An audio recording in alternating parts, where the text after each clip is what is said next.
بسم الله الرحمن الرحيم.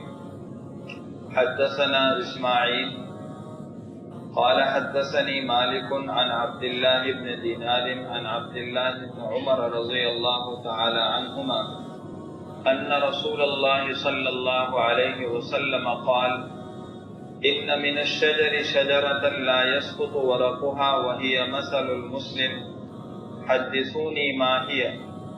فوقع الناس في شجر البادية ووقع في نفسي أنها النخلة. قال عبد الله: فاستحييت. قالوا: يا رسول الله أخبرنا بها. فقال رسول الله صلى الله عليه وسلم: هي النخلة.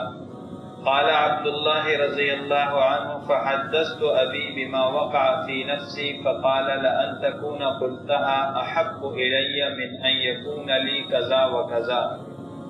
ایک عنوان تھا جس کا مطلب یہ ہے کہ علم حاصل کرنے میں اور دین کی بات سیکھنے میں کوئی حیا اور شرم نہیں کرنی چاہیے، یعنی شرم کی وجہ سے، حیا کرنے کی وجہ سے دین سیکھنے سے رک جانا یہ مناسب نہیں، بلکہ آدمی کسی بھی بات کو سیکھنے میں عار محسوس نہ کرے، شرمندگی نہ کرے۔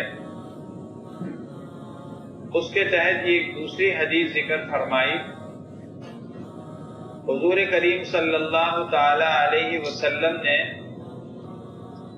ایک مرتبہ صحابہ کرام سے ایک سوال کیا، ایک پہلی پوچھی ان کے سامنے۔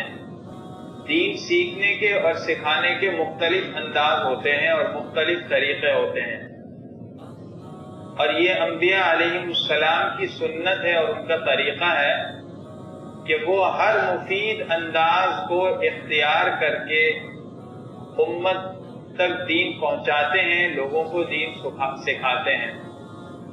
تو حضور صلی اللہ علیہ وسلم نے بھی مختلف طریقے اختیار کیے صحابہ کو علم سکھانے کے، شفقت کا انداز، ترغیب کا انداز، ثواب سمجھانے کا انداز، تربیت کا، تنبیہ کا، مثالیں بیان کرنے کا، واقعات بیان کرنے کا، یہ سارے انداز ہیں۔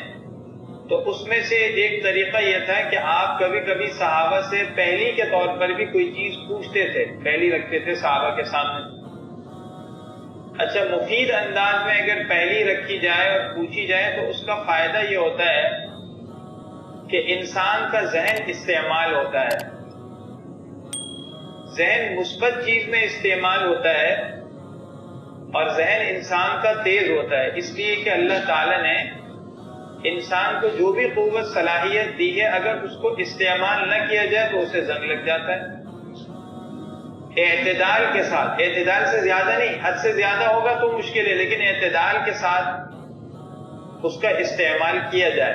ایک ہاتھ ہے، آپ ایک ہاتھ کو روزانہ 100 مرتبہ حرکت دیں اور دوسرے ہاتھ کو حرکت نہ دیں، تو ایک مہینے بعد آپ خود دیکھ لیں کہ جس ہاتھ کو آپ حرکت دیں گے اس کے اندر طاقت ہوگی، توانائی ہوگی، اس کی قوت عمل زیادہ ہوگی اور دوسرے ہاتھ کی اتنی نہیں ہوگی۔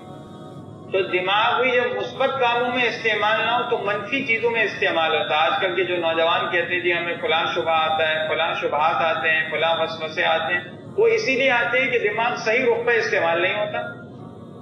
شریعت یہ کہتی ہے کہ اللہ نے تمہیں جو چیز دی ہے اس کو صحیح رخ پہ استعمال کرو، اس میں تمہیں ثواب بھی ملے گا اور تم غلط رخ پر استعمال کرنے سے بچ جاؤ گے، محفوظ ہو جاؤ گے، حفاظت ہو جائے گی۔ تو حضور صلی اللہ علیہ وسلم نے صحابہ کے دماغ کو سوچنے کو، اس طرح سوچنے کے انداز کو استعمال کیا اور انہیں ایک رخ دیا ہر چیز کا۔ مثال کے طور پر مال خرچ کرنے کا جذبہ تھا، عرب میں سخاوت بہت زیادہ تھی تو رخ دیا کہ مال کہاں خرچ کرو؟ خیر کے کاموں میں، اللہ کے راستے میں۔ عرب میں بہادری بہت زیادہ تھی تو رخ دیا اللہ کے راستے میں جہاد کرنے کا کہ اس میں اپنی بہادری استعمال کرو۔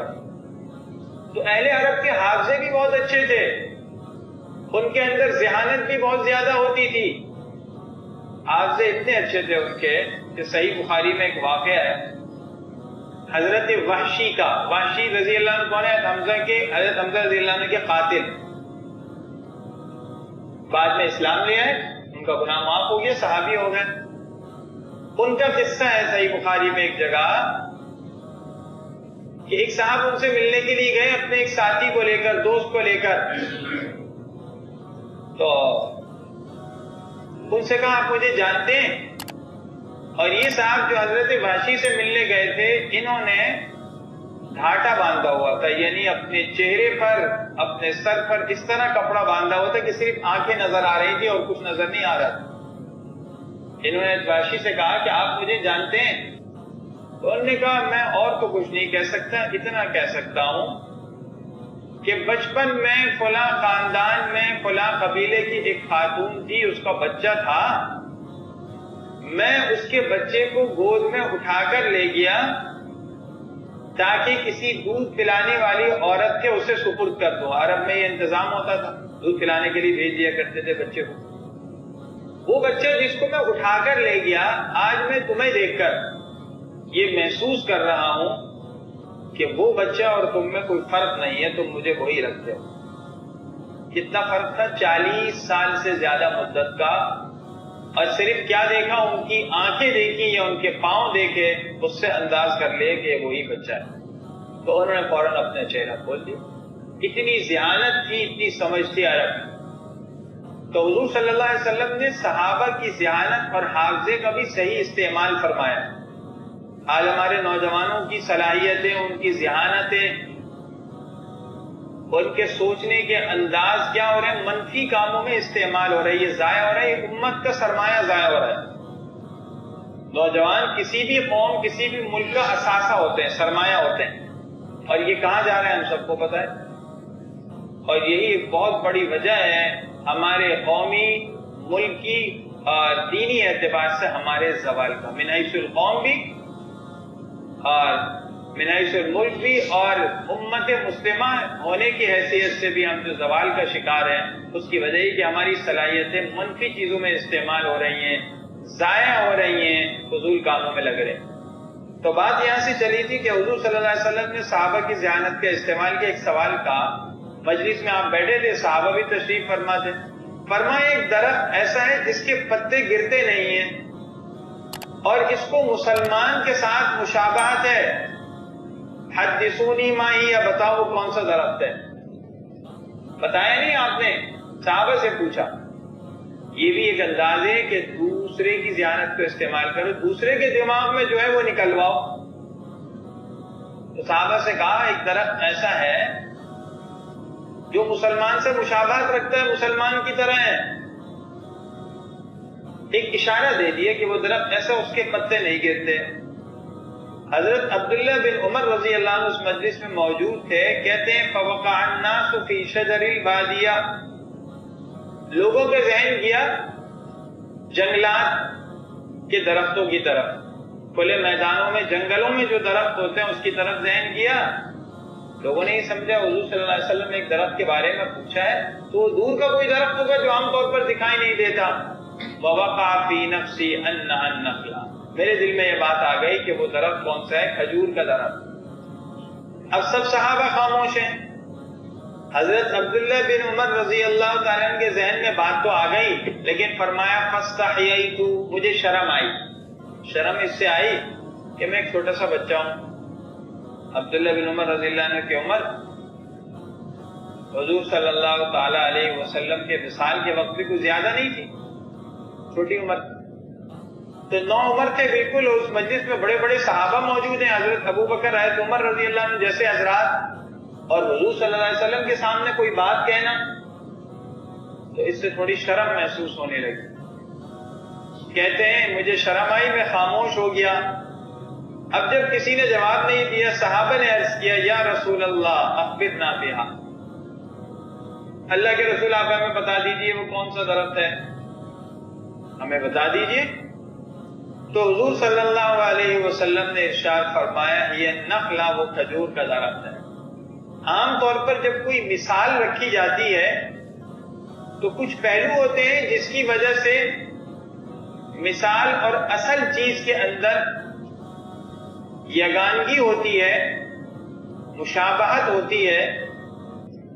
علماء نے فرمایا یہ کھجور کے درخت کو مسلمان سے اور مسلمان کو کھجور کے درخت سے جو مشابہت ہے اور مثال ہے وہ اس اعتبار سے ہے کہ یہ جو کھجور کا درخت ہوتا ہے اس کی جو جڑیں ہوتی ہیں وہ بہت زمین کے اندر ہوتی ہیں، گہرائی میں، اور اس کی شاخیں بہت بلندی پر ہوتی ہیں، بہت اونچا درخت ہوتا ہے. آپ نے دیکھا قرآن بھی کہہ رہا ہے أَلَمْ تَرَ كَيْفَ ضَرَبَ اللَّهُ مَثَلًا كَلِمَةً طَيِّبَةً كَشَجَرَةٍ طَيِّبَةٍ أَصْلُهَا ثَابِتٌ وَفَرْعُهَا فِي السَّمَاءِ.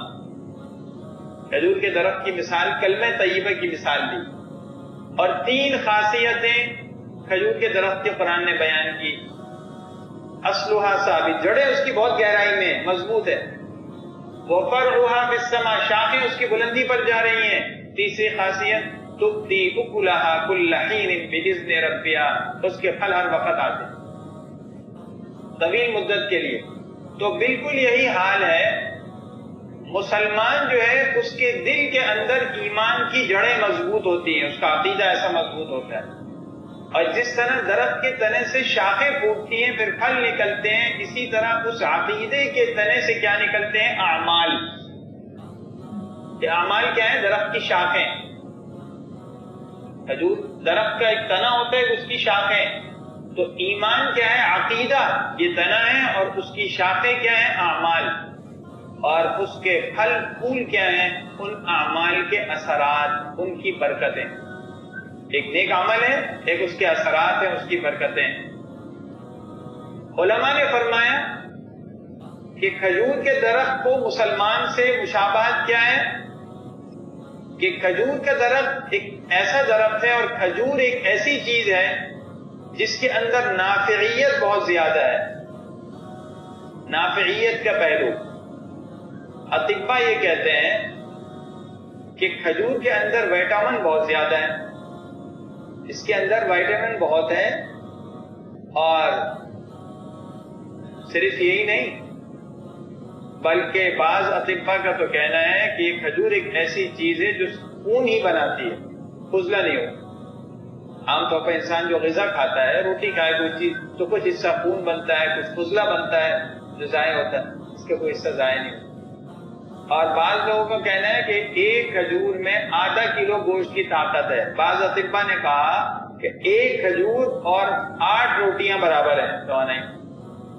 صحابہ کرام نے جو جنگی لڑی ہیں وہ کھجور کھا کر تو لڑی ہیں، روٹیاں تو نہیں کھاتے تھے، روٹی سالن صحابہ ہوتا.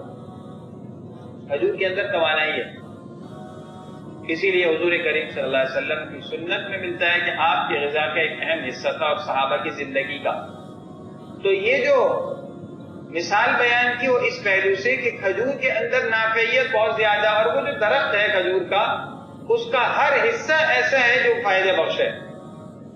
کھجور کے درخت کے جو چھلکے ہوتے ہیں نا، اس کو چھال کہتے ہیں، وہ بھی مختلف کاموں میں استعمال ہوتی ہے. بستروں میں، تکیے بھرنے میں.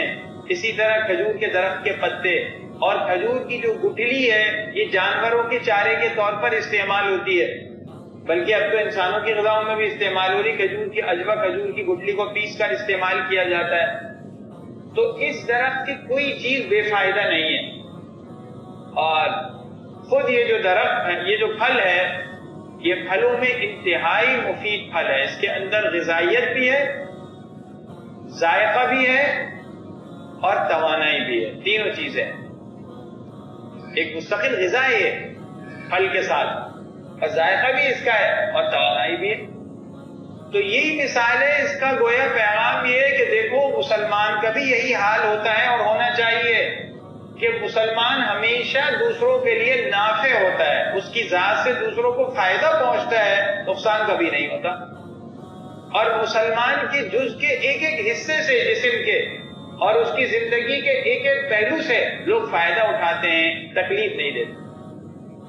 خیر الناس من ينفع الناس، سب سے بہتر انسان کون ہے؟ جو انسانیت کو فائدہ پہنچے. تو سب سے بہتر مسلمان وہی ہے جس سے لوگوں کو فائدہ پہنچے، جس کی بات سے، جس کے کردار سے، جس کے رویے سے، جس کے مال سے، جس کی صحت سے، جس کی سوچ سے. مسلمان جہاں ہوگا وہ دوسرے کی خیر خواہی اور فائدے کی کوئی چیز سوچے گا.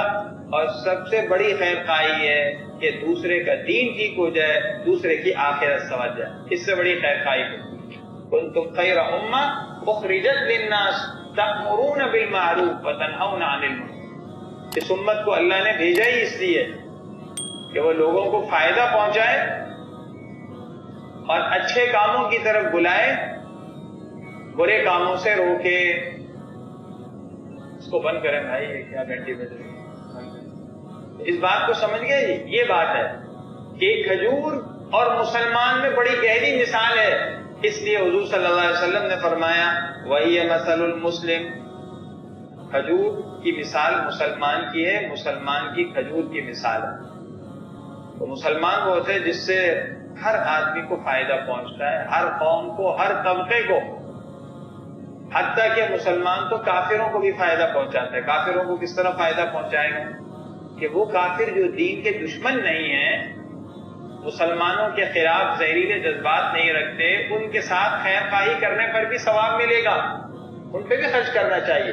زکوٰۃ خرچ نہیں کر سکتے، صدقہ واجبہ خرچ نہیں کر سکتے، نفلی صدقہ کریں تاکہ وہ دین کے قریب آئیں، اور ان کو ہدایت پر لانے کی مسلمان کوشش کرے گا، ان کے لیے دعائیں کرے گا، تو اس طریقے سے یہ ان کے لیے بھی خیر کا اور نفع اور فائدے کا ذریعہ بنے گا۔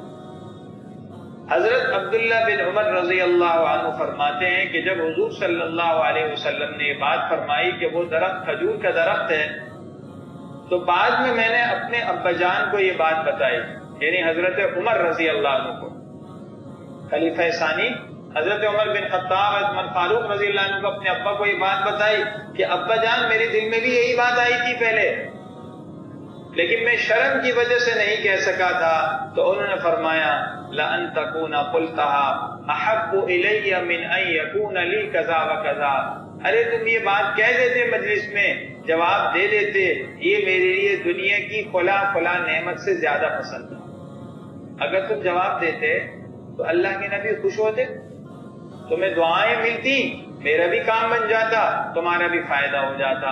مقصد یہ تھا کہ دیکھو چھوٹا ہونے کی وجہ سے شرم نہ کرتے تو اچھا تھا، شرم نہیں کرنی چاہیے تھی، جو بات تمہارے دل میں آئی علم کی، فائدے کی، وہ دوسرے کے سامنے بیان کر دیا کرو، یہ بہتر۔ تو اس سے یہ بات پتہ چلی کہ ہمیں علم سیکھنے میں اور دوسروں تک علم سکھانے میں شرم نہیں کرنی چاہیے، بخل سے کام نہیں لینا چاہیے۔ یہ ایک الگ بات ہے کہ وہ بات دوسرے کے سامنے کس طرح رکھی جائے، یا دوسرے سے کس طرح سیکھی جائے، دوسرے سے وہ بات کیسے حاصل کی جائے، یہ الگ بات ہے۔ طریقہ کار صحیح ہونا چاہیے، شرم اور حیا کے تقاضوں کا پورا خیال کرنا چاہیے، لیکن شرم کی وجہ سے سرے سے رک جانا یہ مناسب نہیں ہے۔ اگر شرم کی دین سیکھنے میں، سکھانے میں، تو یہ اپنا بھی نقصان ہے اور دوسرے کا بھی نقصان ہے۔ اللہ تعالی ہم سب کو عمل کی توفیق عطا فرمائے۔